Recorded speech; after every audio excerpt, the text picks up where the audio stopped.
OBC की बात, जनगणना की बात बहुत की जाती है। माननीय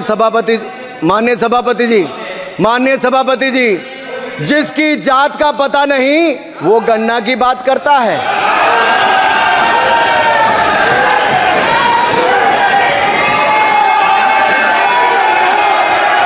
जिसकी जात का पता नहीं वो गणना की बात करता है। स्पीकर सर, जो भी इस देश में दलितों की, आदिवासियों की, पिछड़ों की बात उठाता है, जो भी उनके लिए लड़ता है, उसको गाली खाना ही पड़ता है। और मैं ये सब गालियां खुशी से खाऊंगा, क्योंकि महाभारत की बात हुई तो महाभारत में अर्जुन को सिर्फ मच्छी की आंख दिख रही थी, उसी प्रकार मुझे सिर्फ मच्छी की आंख दिख रही है। जाति जनगणना हम करा के दिखाएंगे। खत्म। आपको जितनी गाली देनी है आप दीजिए, हम खुशी से लेंगे। धन्यवाद। उसने जन्म दिया, उसने परिवार चलाया, उसने पुरुषों के बीच तेज दौड़ लगाई और असीम धीरज के साथ अक्सर खुद को हारते हुए लेकिन आखिरी बाजी में जीतते हुए देखा। भारत की स्त्री के हृदय में महासागर जैसा धीरज है।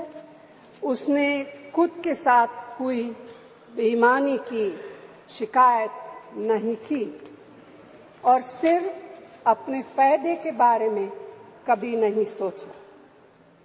उसने नदियों की तरह सबकी भलाई के लिए काम किया है और मुश्किल वक्त में हिमालय की तरह अडिग रही।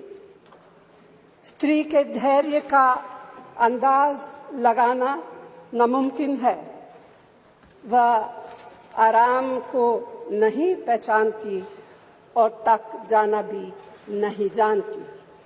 हमारे महान देश की माँ है स्त्री, लेकिन स्त्री ने हमें सिर्फ जन्म ही नहीं दिया है, अपने आंसुओं, खून पसीने सींचकर हमें अपने बारे में सोचने लायक, बुद्धिमान और शक्तिशाली भी बनाया है।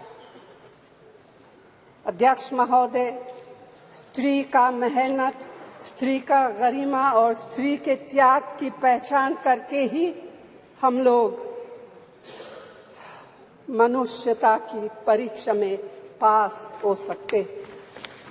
आज़ादी की लड़ाई और नए भारत के निर्माण के हर मोर्चे पर स्त्री पुरुष के साथ कंधे से कंधा मिलाकर लड़ी है।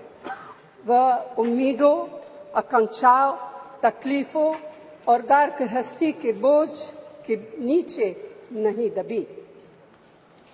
लोकसभा में बजट पर चर्चा के दौरान कांग्रेस नेता राहुल गांधी और बीजेपी सांसद अनुराग ठाकुर में तीखी नोकझोंक देखने को मिली। राहुल गांधी ने सदन में भाषण के दौरान जातिगत जनगणना का वादा किया तो अनुराग ठाकुर ने उन पर हमला करते हुए कहा कि जिनको अपनी जाति का नहीं पता वो जातिगत जनगणना की बात करते हैं।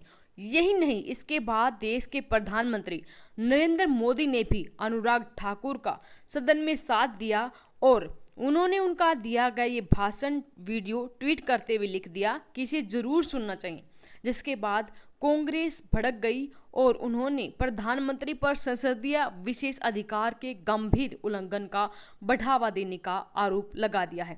जी हां दोस्तों, बुधवार को हुई कांग्रेस संसदीय दल की बैठक में मुद्दा उठा और पार्टी सूत्रों ने बताया कि अनुराग ठाकुर के भाषण को लेकर कांग्रेस विशेषाधिकार हनन प्रस्ताव पर विचार कर रही है। हालांकि ये प्रस्ताव कांग्रेस के लिए आसान नहीं होगा, क्योंकि लोकसभा में इस तरह के प्रस्ताव की मंजूरी के लिए स्पीकर की सहमति होनी चाहिए, जो कि उनको मिलना आसान नहीं है। सदन में अनुराग ठाकुर के इस बयान के बाद विपक्षी के विरोध पर अध्यक्ष जगदम्बिका पाल ने सांसदों को आश्वासन दिया था कि भाषण के उन अंशों को हटाया जाएगा। जान लिए क्या होता है विशेषाधिकार। विधानसभा, विधान परिषद और संसद के सदस्यों के पास कुछ विशेष अधिकार होते हैं। इन अधिकारों का मकसद है कि वे प्रभावी तरीके से अपने कर्तव्यों का निर्वहन कर सकें। सदन के अंदर जब इन विशेष अधिकारों का हनन होता है या इन अधिकारों के खिलाफ कोई काम होता है तो उसे विशेष अधिकार हनन कहते हैं। दूसरे शब्दों में कहें तो जब कोई व्यक्ति या फिर प्राधिकरण व्यक्तिगत रूप से संसद के सदस्यों को और सामूहिक रूप से सदन के किसी विशेष अधिकार की अवहेलना करता है या उन्हें चोट पहुंचाता है तो इसे विशेष अधिकार का उल्लंघन कहा जाता है।